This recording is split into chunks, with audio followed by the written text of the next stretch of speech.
தமிழகம் ஓரணியில் இருக்கும்போது டெல்லி அணியின் காவி திட்டம் பலிக்காது என முதலமைச்சர் ஸ்டாலின் தெரிவித்துள்ளார். சட்டமன்ற பேரவையில் விதி 110 கீழ் அறிவிப்பு வெளியிடப்பட்டதன் அடிப்படையில் லால்புரத்தில் சிதம்பரம் புறவழிச்சாலையில் தாழ்த்தப்பட்ட மக்களுக்காக தனது வாழ்வையே அர்ப்பணித்த இளைய பெருமாளுக்கு முழுவுருவ சிலையுடன் கூடிய நூற்றாண்டு அரங்கம் அமைக்கப்பட்டுள்ளது.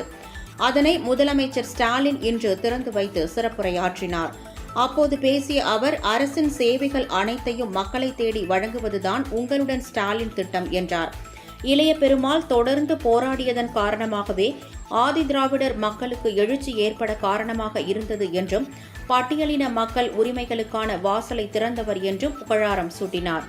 தமிழ்நாடு ஓரணியில் இங்கு இருக்கும்போது எந்த தில்லி அணியின் காவி திட்டமும் பலிக்காது என்றும், சிதம்பரத்தில் சீர்திருத்த பிள்ளையாக திருமாவளவன் இருக்கிறார் என்றும் அவர் அப்போது கூறினார்.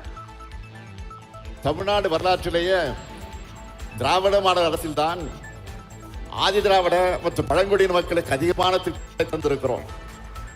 ஆனால் இந்த திட்டங்கள் மட்டும் போதுமானு கேட்டா போதாது. சுயமரியாதை சமதர்ம சமூகத்தை